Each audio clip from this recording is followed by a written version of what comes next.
नमस्कार दोस्तों, मेरा नाम है कुमार आर्यन। आज हम लोग डिविडेंड पॉलिसी चैप्टर को अच्छे तरीके से रिवाइज करेंगे। इसके साथ साथ इसका क्वेश्चन आंसर भी डिस्कस करेंगे। सो फर्स्ट ऑफ ऑल, इस चैप्टर को रिवीजन करने के लिए मैंने एक मास्टर चार्ट बनाया है जिसमें हर पॉइंट्स को इम्बेड करके रखा हुआ है। अगर ये चार्ट आपको भी चाहिए तो आप डिस्क्रिप्शन में चेक कर सकते हैं। स्टार्ट करते हैं। डिविडेंड पॉलिसी, इसका क्या मतलब होता है? कंपनी का फाइनेंस डायरेक्टर जो होता है वो डिसाइड जब करता है कि कितना अमाउंट ऑफ डिविडेंड हमको देना है इक्विटी शेयर होल्डर लोगों को, तो वो उसका पॉलिसी बनाता है और उसी पॉलिसी को वो डिविडेंड पॉलिसी कहते हैं।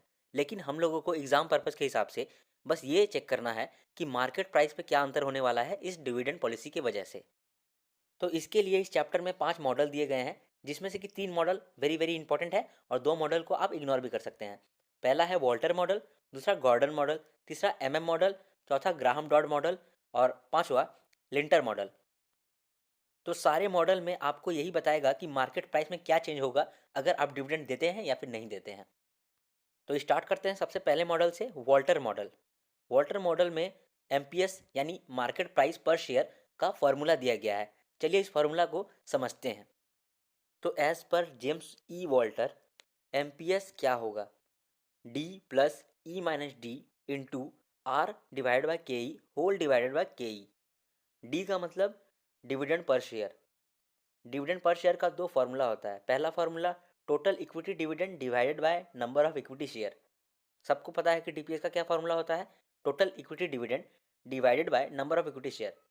लेकिन डीपीएस का दूसरा फार्मूला भी होता है। ये फार्मूला भी बहुत ऑब्वियस है। DPS, dividend price per share is equal to earning price per share into dividend पे आउट रेशियो। डिविडेंड पे आउट रेशियो का मतलब होता है कितना परसेंट डिविडेंड देते हैं। तो अर्निंग पर शेयर का कितना परसेंट डिविडेंड देते हैं, वही तो डिविडेंड पर शेयर होता है। ये तो ऑब्वियस सा बात था। तो D is equal to DPS. अब ई माइनस डी क्या है? ई का मतलब होता है अर्निंग प्राइस पर शेयर और डी मतलब डिविडेंड प्राइस पर शेयर। तो ई माइनस डी क्या होगा? जितना अर्निंग किए माइनस जितना डिविडेंड दे दिए, जितना अर्निंग किए माइनस जितना डिविडेंड दे दिए। तो जो भी बचा वो तो रिटेन अर्निंग हुआ, जो कंपनी अपने पास रखेगा। तो E minus D is equal to retained earnings. E जितना कमाया अर्निंग माइनस डी जितना डिविडेंड दिए, E minus D is equal to retained earning. अब आर क्या है? आर है रिटर्न ऑन इन्वेस्टमेंट या फिर internal rate of return. For example, जब आपने कंपनी में 10 लाख लगाया और 5 लाख रिकवर हो गया, तो रिटर्न ऑन इन्वेस्टमेंट कितना था? 50% रिटर्न हो गया, तो वो रिटर्न ऑन इन्वेस्टमेंट हो गया। तो आर वो है। के ई क्या होता है? K E is equal to cost of equity या फिर कॉस्ट ऑफ कैपिटल या इक्विटी कैपिटलाइजेशन रेट, जो हम लोग कॉस्ट ऑफ कैपिटल में पढ़े हैं। अब देखते हैं ये फॉर्मूला ऐसा बना क्यों। M P S is equal to market price क्या होगा? डिविडेंड जो दिया है वो प्लस जितना रिटेन हुआ है, ई माइनस डी जितना रिटेन अर्निंग हुआ है, उस पर भी तो कुछ आर कमाएगा, उसमें भी तो कुछ रिटर्न कमाएगा। तो E minus D into are. अब के ई से क्यों डिवाइड किए हैं? इसके लिए आपको याद करना पड़ेगा एक formula, present value of perpetuity. ये क्या होता है? जब भी आपका अमाउंट हर साल मिलता रहता है, तो उसको आप प्रेजेंट वैल्यू में ला के देखते हो कि आखिर आज के दिन अगर सारा मिलता तो कितना मिलता। तो प्रेजेंट वैल्यू ऑफ परपिचुटी का फॉर्मूला होता है ए डिवाइड बाय आर। ए का मतलब जो हर साल आपको मिलता है, आर का मतलब कि आपका क्या चाहत है, आपका क्या रिक्वायर्ड रेट ऑफ रिटर्न है। तो प्रेजेंट वैल्यू ऑफ परपेचुइटी में ए जो हर साल मिलता है, आर जो आपका चाहत है। तो यहाँ पर भी के ई से इसलिए डिवाइड किए हैं क्योंकि इक्विटी शेयर होल्डर लोगों का चाहत होता है के ई। तो फॉर्मूला में क्या समझ में आया कि D plus E minus D into R, ये हर साल मिलेगा। ये हर साल मिलेगा, इसीलिए उसको प्रेजेंट वैल्यू लाने के लिए हम लोग डिवाइड कर दिए के ई से। के ई से क्यों किए? क्योंकि के ई ही चाहत होता है। प्रेजेंट वैल्यू ऑफ परपेचुइटी में हम लोग आर से डिवाइड करते हैं क्योंकि आर ही चाहत होता है। और यहाँ पर इक्विटी शेयर होल्डर लोगों के लिए चाहत होता है के ई, इसीलिए डिवाइड किए हैं के ई। अब होल डिवाइड बाय के ही क्यों किया है? क्योंकि जो भी न्यूमरेटर में लिखा हुआ है ना, ये भी हम लोगों को साल दर साल साल भर साल मिलता रहता है। और ये अजम्पशन है कि हर चीज़ यहाँ पर कांस्टेंट है। डी भी कांस्टेंट है, ई भी कांस्टेंट है, आर भी कांस्टेंट है, के ई भी कांस्टेंट है। तो ये जो न्यूमरेटर है ये भी हमको साल दर साल मिलता ही रहेगा। तो उसका भी प्रेजेंट वैल्यू लाने के लिए हम लोग के ई से डिवाइड किए हैं। अब ऑब्वियस सा बात है कि इतना सारा डिस्कशन आपको याद नहीं रखना है। आपको क्या याद रखना है? बस ये फॉर्मूला। तो इतना सारा डिस्कशन मैंने किया है क्यों? ताकि आपको ये फॉर्मूला याद हो जाए, आप परिचित हो जाएं इस फॉर्मूला से। क्वेश्चन शुरू होने से पहले मैं दो चार डिस्कशन और करना चाहता हूँ। जैसे अगर आर आपके पास नहीं दिया हुआ है, तो आर के लिए आपके पास फॉर्मूला है earnings divide by total capital into 100। और के ई अगर आपके पास नहीं दिया रहे तो K E is equal to 1 by P E ratio. अब ये सब फॉर्मूला पे मैं डिटेल में नहीं जाऊँगा क्योंकि शायद समय ज़्यादा लग जाए। इसके बाद हम लोगों का एक एनालिसिस पोर्शन होता है वाल्टर मॉडल के अंदर, वो देखते हैं। यहाँ पर आपको 2 चीज़ें याद रखनी पड़ेंगी कि आर क्या होता है और केई क्या होता है। आर का मतलब रिटर्न ऑन इन्वेस्टमेंट, इन्वेस्टमेंट से क्या रिटर्न आ रहा है, और केई का मतलब कि इक्विटी शेयर होल्डर लोग का क्या चाहत है। तो तीनों स्टेटमेंट को देखते हैं। अगर आर इज़ ग्रेटर देन केई, तो जितना इक्विटी शेयर होल्डर लोग को चाहिए उससे ज़्यादा का रिटर्न उसको मिल रहा है, तो इस टाइम कंपनी के लिए ऑप्टिमम पे आउट रेशियो 0% होना चाहिए। क्योंकि इक्विटी शेयर होल्डर लोग भी यही चाहेगा कि मेरा पैसा अगर मेरा एक्सपेक्टेशन से ज़्यादा तेज़ी से ग्रोथ कर रहा है तो कंपनी में ही रहे और ग्रोथ करे। तो इसलिए यहाँ पर डिविडेंड देना ज़रूरी नहीं होता है, तो इसीलिए ऑप्टिमम पे आउट रेशियो 0% हो गया। अगला स्टेटमेंट को देखें तो आर इज़ लेस देन के, मतलब जितना रिटर्न मिल रहा है वो इक्विटी शेयर होल्डर का एक्सपेक्टेशन से कम है। तो अगर कम है तो उस टाइम तो इक्विटी शेयर होल्डर यही चाहेगा कि जितना भी पैसा पड़ा हुआ है वो हम लोग को मिल जाए, तब ना वो दूसरा जगह पे पैसा लगा करके एक्सपेक्टेशन की तरह कमाएगा। तो इस टाइम कंपनी के लिए ऑप्टिमम पे आउट रेशियो क्या होगा? 100%, कि 100% पे आउट कर दो। अब तीसरा जो स्टेटमेंट है वो कहता है आर इज इक्वल टू के ई, मतलब जितना इक्विटी शेयर होल्डर का एक्सपेक्टेशन है उतना ही रिटर्न उसको मिल रहा है। तो इस टाइम अगर कंपनी डिविडेंड दे या फिर नहीं दे, इक्विटी शेयर होल्डर लोगों को कोई फर्क नहीं पड़ने वाला है, इसीलिए यहाँ पर कंपनी इनडिफरेंट हो जाएगी। तो हम लोगों का वाल्टर मॉडल का कॉन्सेप्ट खत्म हो गया। अब हम लोग सीधा इसका क्वेश्चन आंसर को देखते हैं। इस क्वेश्चन में कहता है कि साहू एंड कंपनी 6 रुपये पर शेयर कमाता है, ईपीएस 6 रुपये है, इक्विटी कैपिटलाइजेशन रेट दिया हुआ है 10% and has a return on investment, मतलब आर भी दिया हुआ है 20%। According to Walter model what should be the price per share at 30% dividend पे आउट रेशियो। तो डिविडेंड पे आउट रेशियो दिया है लेकिन डीपीएस नहीं दिया है। तो वाल्टर मॉडल के हिसाब से हम लोग का क्या फॉर्मूला होता है, M P S is equal to D plus E minus D into R divide by K E whole divide by K ई। तो यहाँ पर देखिए कि ई 6 रुपये दिया हुआ है, के ई 10% दिया हुआ है कैपिटलाइजेशन रेट, तो 0.1 हो गया। आर 20% दिया हुआ है तो 0.2 हो गया। लेकिन यहाँ पर डीपीएस नहीं दिया हुआ है, डीपीएस नहीं दिया हुआ है, लेकिन डीपीएस का फॉर्मूला क्या होता है, ईपीएस इंटू डिविडेंड पे आउट रेशियो। तो ईपीएस यहाँ 6 रुपये है और डिविडेंड पे आउट रेशियो 30% है, तो डीपीएस भी आ गया 1.80। फॉर्मूला हम पुट करेंगे आ जाएगा। फिर यहाँ पर ऑप्टिमम पे आउट रेशियो भी पूछा था, तो यहाँ पर देखिए कि क्या आर के ई से बड़ा है, तो आपको दिखेगा कि आर है 20% और के ई है हमारे पास 10%। तो आर इज़ ग्रेटर देन के ई, तो इसलिए यहाँ पर 0% ऑप्टिमम पे आउट रेशियो होगा, क्योंकि जितना हम लोगों को एक्सपेक्टेशन है उससे ज़्यादा ही रिटर्न दे रहा है, तो हम लोग का ऑप्टिमम पे आउट रेशियो 0% होगा। नेक्स्ट क्वेश्चन को देखते हैं। यहाँ पर आपको कुछ डिटेल दिया गए हैं, जैसे earnings of the company, dividend पे out ratio, number of share outstanding, equity capitalization rate, rate of return on investment. आपको बोला है कि मार्केट वैल्यू पर शेयर निकालो एज पर वाल्टर मॉडल और ऑप्टिमम डिविडेंड पे आउट रेशियो भी बताओ एज पर वाल्टर मॉडल। और अगर ऑप्टिमम डिविडेंड पे आउट रेशियो को फॉलो करेंगे तो उस बेसिस पे मार्केट वैल्यू क्या होगा। तो सॉल्यूशन को देखें तो सबसे पहले as per Walter model M P S is equal to D plus E minus D into R divide by K E whole divide by K ई। यहाँ पर अर्निंग्स देखिए 5 लाख है और नंबर ऑफ शेयर कितना है 1 लाख, तो अर्निंग पर शेयर कितना हुआ 5 रुपया। अब जैसे 5 रुपये मिल गया हम लोगों को, तो 5 रुपये का 60% डिविडेंड पे आउट रेशियो है, तो डिविडेंड प्राइस पर शेयर भी मिल गया आपको 5 का 60% 3 रुपया, अर्निंग्स भी मिल गया, ई मिल गया 5, आर है 15%, rate of return on investment तो 15% 0.15 हो गया, के ई दिया हुआ है 12% तो 0.12 हो गया। एम पी एस का फॉर्मूला पुट करिए आ जाएगा मार्केट प्राइस 45.83। अब ऑप्टिमम पे आउट रेशियो की बात करें तो आर इज़ ग्रेटर देन के ई, इसका मतलब जितना हम लोग रिटर्न मिल रहा है वो हम लोग का एक्सपेक्टेशन से ज़्यादा है, तो उस केस में ऑप्टिमम पे आउट रेशियो 0% होगा। तो यहाँ पर इसलिए लिख दिए ऑप्टिमम पे आउट रेशियो 0%। इसके बाद क्वेश्चन में कहा था कि जब ऑप्टिमम पे आउट रेशियो को फॉलो करेंगे तो उस बेसिस पे मार्केट प्राइस क्या होगा। तो M P S equal to, यहाँ पर अब डिविडेंड जीरो हो जाएगा, तो डिविडेंड को जीरो मान करके फिर से एम पी एस निकालेंगे, आ जाएगा हम लोगों का मार्केट प्राइस। अब इस सवाल को देखते हैं, तो इस सवाल में आपको नेट प्रॉफिट दिया हुआ है, 12% प्रेफरेंस शेयर भी दिया हुआ है, नंबर ऑफ इक्विटी शेयर दिया हुआ है, कॉस्ट ऑफ इक्विटी दिया हुआ है, रिटर्न ऑन इन्वेस्टमेंट दिया हुआ है। आपको बोला है कि क्या डिविडेंड पे आउट रेशियो होगा अगर शेयर प्राइस 42 रुपया है, बाय यूजिंग वाटर मॉडल निकालिए। तो वाटर मॉडल का फॉर्मूला होता है M P S equal to D plus E minus D into R divide by K E whole divide by K ई। और फॉर्मूला में ई होता है अर्निंग प्राइस पर शेयर, तो कैसे निकलेगा, अर्निंग प्राइस पर शेयर का फॉर्मूला होता है अफेज divide by number of equity share. तो अफेज निकालते हैं। सबसे पहले ईबीआईटी दिया हुआ है यानी नेट प्रॉफिट दिया हुआ है 30 लाख, उसमें से प्रेफरेंस डिविडेंड हटा देंगे, तो 100 लाख का 12% प्रेफरेंस डिविडेंड हटा देते हैं, तो 30 lakh minus 12 lakh divide by number of equity share 3 lakh, तो निकल के आता है 6 रुपये पर शेयर। यह है अर्निंग प्राइस पर शेयर। अब हमको यहाँ पर डी नहीं मालूम है, तो डी को एक्स मान लेंगे क्योंकि हम लोग को डिविडेंड पे आउट रेशियो ही निकालना है।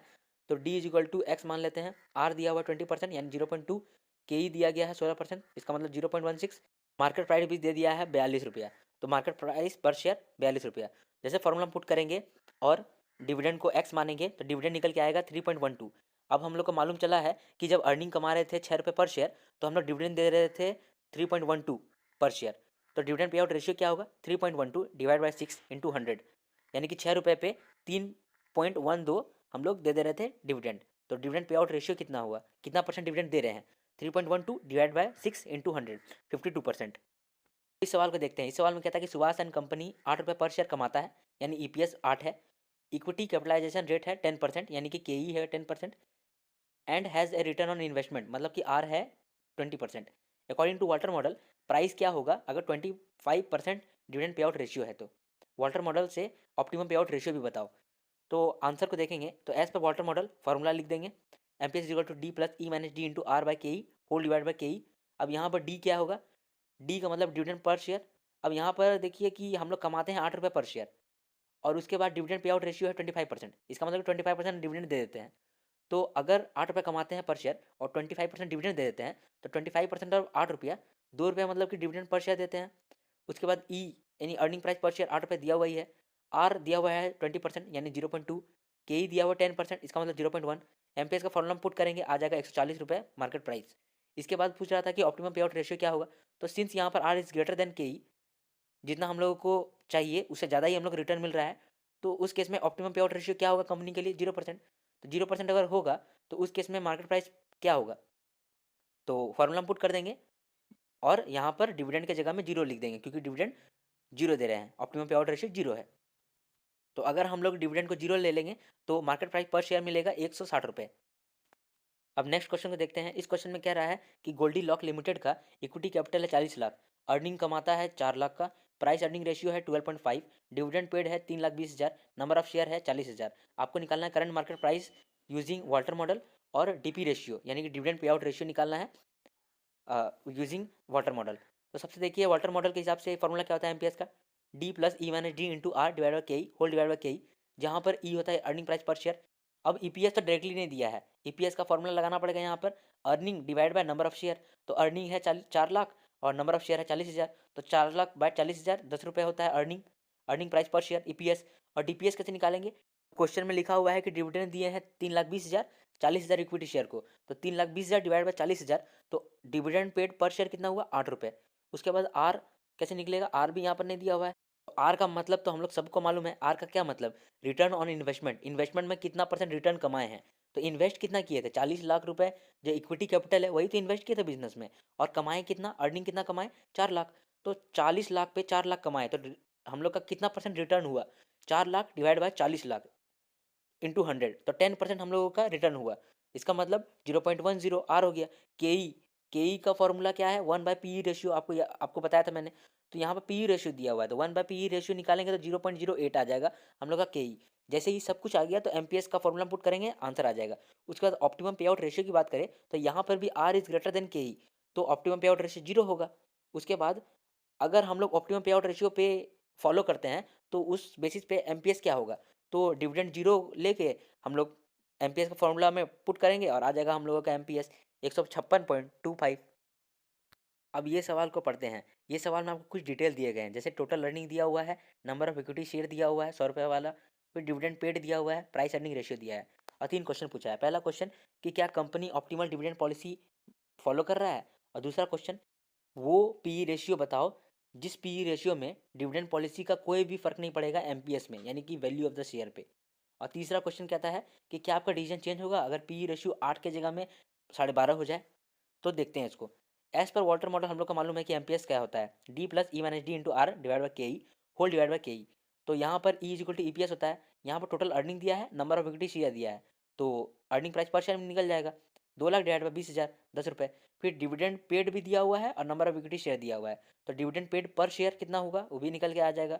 फिर आर आर दिया हुआ नहीं है, लेकिन हम लोग को मालूम है कि कैपिटल कितना है, इक्विटी शेयर कैपिटल है 20,000 इंटू 100 रुपये, क्योंकि बोला था नंबर ऑफ इक्विटी शेयर है 20,000 और एक का वैल्यू है 100 रुपये ईच, तो टोटल कैपिटल कितना होगा 20 लाख। तो 20 लाख पे हम लोग 2 लाख कमाए हैं, तो कितना रिटर्न ऑन इन्वेस्टमेंट है 2 लाख बाई 20 लाख इंटू 100, 10%। और के ई नहीं दिया हुआ है, लेकिन प्राइस अर्निंग रेशियो दिया हुआ है, यानी 1/पी रेशियो 1/12.5 इक्वल टू 0.08। एमपीएस का फॉर्मूला पुट करेंगे आंसर आ जाएगा। ऑप्टिमम पे आउट रेशियो 0% होगा क्योंकि आर इज ग्रेटर देन के ई, आपको रीज़न पता ही है। और अगर हम लोग ऑप्टिमम पे आउट रेशियो को फॉलो करें तो एमपीएस पे क्या फ़र्क पड़ेगा, ये भी निकालना आपको आता है। डिविडेंड पे 0 पुट कर दीजिए और बाकी सारा फॉर्मूला सेम रहेगा, आ जाएगा आपका एमपीएस। अब दूसरा क्वेश्चन में बोल रहा था कि वो पी रेशियो बताओ जिस पी रेशियो में डिविडेंड पॉलिसी का कोई भी इफेक्ट नहीं पड़ेगा वैल्यू ऑफ द शेयर पे। तो आपको याद होगा जब आर इजिकल टू के ई हो जाएगा तो कोई भी फर्क नहीं पड़ेगा कि डिविडेंड दें या फिर नहीं दें। आर इजिकल टू के ई कैसे, आर का मतलब कि जो हम लोग रिटर्न मिल रहा है, के ई का मतलब कि क्या एक्सपेक्टेशन है। अगर एक्सपेक्टेशन जितना है उतना ही रिटर्न भी मिलने लगे तो इनडिफरेंट हो जाएगा ऑप्टिमम पे आउट रेशियो। तो वही हम लोग यहाँ पर करेंगे। सिंस आर इक्वल टू 10% था तो हम लोग के ई को भी 10% कर देंगे। अगर हम लोग के ई को 10% कर दिए तो के ई तो 1/पी ई रेशियो होता है, तो 1/पी ई रेशियो इक्वल टू 10%, तो पी ई रेशियो क्या निकलेगा 10। तो जब पी रेशियो 10 रहेगा तब आर इजिकल टू के ई होगा, और जब आर इजिकल टू के ई होता है तब कंपनी इनडिफरेंट हो जाती है, वो पे आउट करे या नहीं पे आउट करे डिविडेंड, कोई फर्क नहीं पड़ता। आखिरी सवाल में कह रहा है कि पी रेशियो अगर 8 हो जाए 12.5% की जगह पे, तो उस केस में क्या आपका डिसीजन चेंज हो जाएगा। तो देखते हैं क्या होगा। के ई का फॉर्मूला होता है 1/पी रेशियो, तो 1/8 कर दिए तो के ई निकल के आया 12.5%। अब यहाँ पर देखिए कि आर 10% था और के ई 12.5% है, तो आर इज लेस देन के ई। तो जब आर इज लेस देन के ई हो गया, जितना हम लोगों का एक्सपेक्टेशन है उससे कम मिल रहा है, तो उस केस में ऑप्टिमम पे आउट रेशियो क्या होना चाहिए 100%। तो यहाँ पर डिसीजन चेंज होगा क्योंकि पहले 0% था ऑप्टिमम पे आउट रेशियो, और यहाँ पर ऑप्टिमम पे आउट रेशियो 100% हो गया। क्वेश्चन कहता है कि एक्स लिमिटेड का इंटरनल रेट ऑफ रिटर्न 20% है। अब ये क्या होता है इंटरनल रेट ऑफ रिटर्न। हम लोग जब रिटर्न ऑन इन्वेस्टमेंट निकालते हैं और इंटरनल फैक्टर को खाली देखते हैं, एक्सटर्नल फैक्टर को इग्नोर कर देते हैं, तब उसे ही हम लोग इंटरनल रेट ऑफ रिटर्न कहते हैं। तो इंटरनल रेट ऑफ रिटर्न और कुछ नहीं, रिटर्न ऑन इन्वेस्टमेंट ही है, लेकिन यहाँ पर इंटरनल फैक्टर को खाली कंसिडर किए हैं, एक्सटर्नल फैक्टर को इग्नोर कर दिए हैं। एक्सटर्नल फैक्टर जैसे कि इन्फ्लेशन हो गया वगैरह वगैरह। तो आर इज इक्वल टू 20% मिल गया क्योंकि यही रिटर्न ऑन इन्वेस्टमेंट ही है। उसके बाद ये बोल रहा है कि कंपनी ने डिविडेंड डिक्लेयर किया है 18%। किसका 18%, on equity share having face value of 10 रुपये ईच। तो 10 रुपये का फेस वैल्यू में 18% डिविडेंड डिक्लेयर किए हैं, तो डिविडेंड पेड पर शेयर कितना निकल के आया 10 रुपये का 18%, 1.80 डिविडेंड दे दिए हैं। इसके बाद कहता है कि पे आउट रेशियो 36% है, मतलब कि हम लोग 36% डिविडेंड देते हैं। जब पे आउट रेशियो 36% है इसका मतलब कि डिविडेंड कितना देते हैं 36%।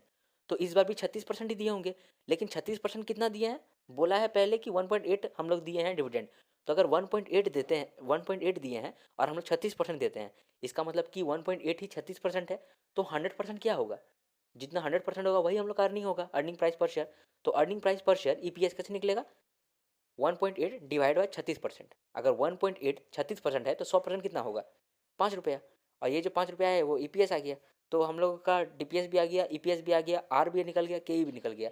फॉर्मूला पुट किए, आंसर आ गया 55.36। अब इस सवाल को देखिए, इस सवाल में कह रहा है कि कंपनी का ईपीएस 10 रुपया है, कैपिटलाइजेशन रेट यानी के ई है 10%। कंपनी के पास 3 ऑप्शन है डिविडेंड पे करने का, 50%, 75% और 100%। आपको मार्केट प्राइस पर शेयर निकालना है। अगर ये रेट ऑफ रिटर्न अर्न कर सकता है 15%, 10%, 5%। तो यहाँ देखिए, यहाँ पर 9 कॉम्बिनेशन में आंसर निकलेगा। तो हम लोगों को सोल्यूशन कैसे करना है, सोल्यूशन तो सिंपल है। As per Walter model MPS का क्या फॉर्मूला होता है, D plus E minus D into R by K E whole divide by K ई, जिसमें से कि ई 10 रुपये है और के ई 0.10 है यानी 10%। तो ई और के ई तो कांस्टेंट है, लेकिन चेंज क्या हो रहा है, आर चेंज हो रहा है और डी चेंज हो रहा है। तो आर और डी 9 तरीके में चेंज हो रहा है, तो 9 तरीके में जब चेंज हो रहा है तो 9 तरीके से आंसर आएगा। तो इस तरह से हमने सॉल्यूशन बनाया है, आप एक बार देख लीजिए इसे।